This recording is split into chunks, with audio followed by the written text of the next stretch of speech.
Sur Mac, pour faire une capsule vidéo, on va utiliser des logiciels qui sont déjà tous installés. Donc le premier, c'est QuickTime Player, que j'ai mis là dans la barre en bas. Si vous faites bouton droit, vous voyez que vous avez ici, alors c'est grisé parce que je suis en train de le faire, nouvel enregistrement de l'écran. Là-haut, vous allez avoir arrêté l'enregistrement de l'écran. Donc ce logiciel, il est gratuit sur Mac, la fonctionnalité est déjà présente. Donc une fois qu'on va terminer l'enregistrement, on va enregistrer le fichier, on va lui choisir un emplacement et c'est terminé. Donc je vais commencer par faire ça et le mettre tout de suite dans le logiciel de montage. On se retrouve maintenant dans eMovie, donc pour l'instant tout est vide. Je vais faire bouton droit dans cette colonne, importer des médias et je vais sélectionner la première petite vidéo que je viens de réaliser pour montrer comment on pouvait faire la capture vidéo.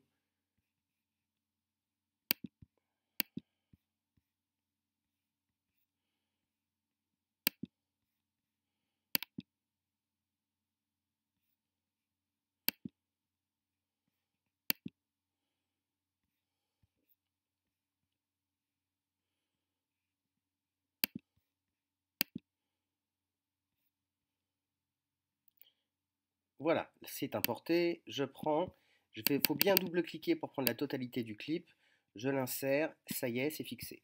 Donc là, je continue à enregistrer mon écran et je vais pouvoir enregistrer n'importe quel contenu visible sur mon écran. Ça peut être un diaporama, ça peut être d'autres choses. Alors là, rapidement, on va aller regarder deux éléments. Le premier, c'est celui avec lequel je fais les génériques. Donc là, je le mettrai en plein écran pour pouvoir le récupérer et je passe en mode lecture.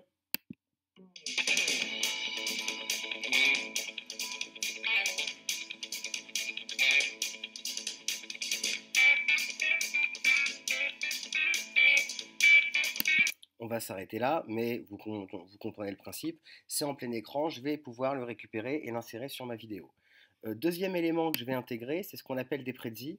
Alors l'avantage d'un prédit, c'est qu'on peut se promener à l'intérieur, c'est-à-dire c'est un diaporama, sauf que les diapos ne sont pas linéaires, elles sont reliées entre elles un peu comme dans une carte mentale, et on peut mettre des vidéos très facilement en faisant une importation YouTube, et on peut mettre des diaporamas comme ça en gigogne, c'est-à-dire des diapos dans des diapos. Voilà. Donc là, on va dézoomer et on va reprendre le diaporama de manière linéaire avec le rappel des épisodes précédents.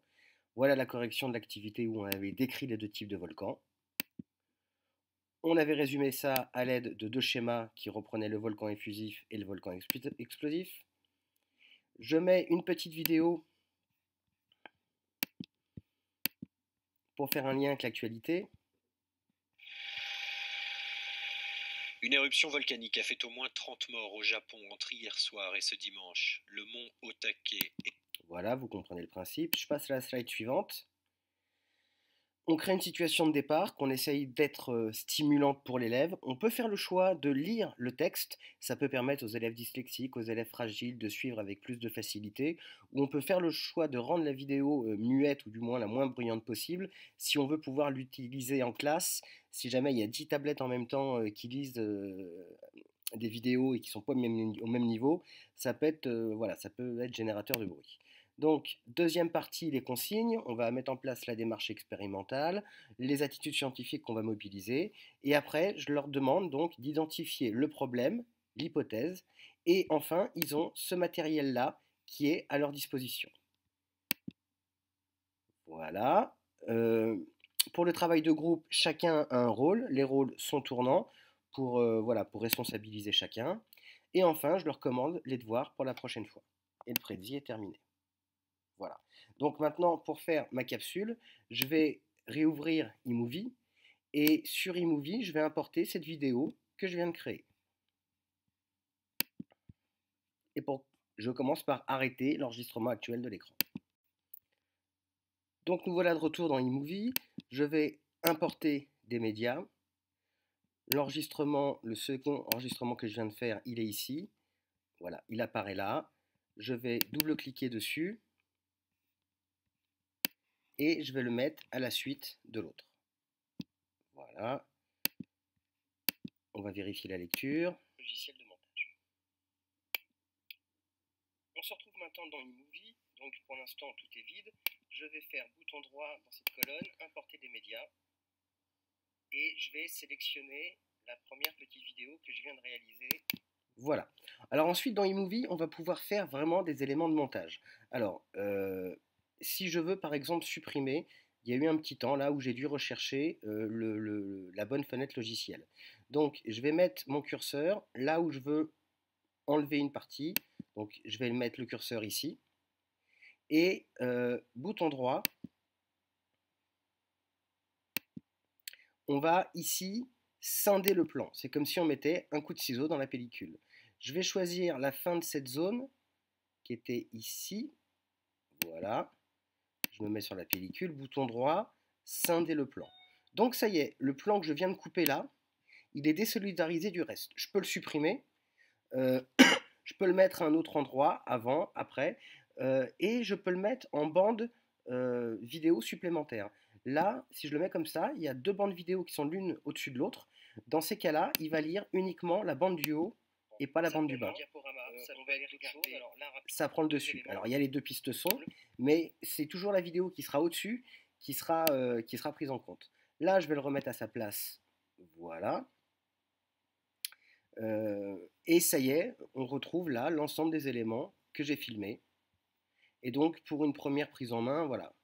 Dernière petite précision, là, je vais scinder le plan parce que je vais pouvoir zoomer un peu pour les montages, ce qui peut être extrêmement utile quand on a du texte, par exemple.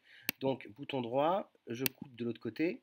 Et cette petite partie-là que je viens de sélectionner, j'ai un certain nombre d'outils qui sont là, qui vont me permettre, par exemple, de recadrer si jamais je veux faire un zoom sur une partie du texte. Alors, par contre, il faut respecter, ça c'est une obligation, à peu près le cadre 16 neuvième. On ne peut pas avoir un cadre plus petit que le 16 neuvième. Donc, si on voulait faire comme ça, par exemple, bon, j'aurais pas tout là, et on fait entrer, et il a zoomé. Donc ça peut être utile quand c'est une zone de texte qui est un peu pas très visible, ça va nous permettre de zoomer absolument là où on veut. Si je veux rendre la vidéo muette, je baisse le son ici. Voilà. Si je veux maintenant ajouter une piste audio quelque part, une fois que j'ai rendu une partie de la vidéo muette, on se met dans la colonne de gauche, importer des médias. Là, je vais trouver un fichier son, je l'importe. Et mon fichier son, il se trouve là-haut. Je vais pouvoir le mettre, on va tout sélectionner, je vais le mettre ici comme une piste audio. Donc là, vous voyez, quand les deux pistes vont se superposer, là, je vais avoir le son de cette partie-là, plus le début de la musique qui va commencer. Absolument là où on veut. Si je veux rendre la vidéo muette, voilà. Donc là, pour le coup, on va l'enlever, mais sachez que vous pouvez ajouter des pistes audio. Vous pouvez rajouter donc d'autres pistes vidéo au-dessus, donc qui seront principales par rapport à celle-ci. Vous pouvez insérer des titres à différents endroits avec différentes animations possibles. Voilà, il y a vraiment un choix complet. Vous voyez, quand vous cliquez sur le titre, ils vous font une prévisualisation de ce que ça peut donner. Donc voilà, eMovie est vraiment le plus complet vis-à-vis des montages. À suivre!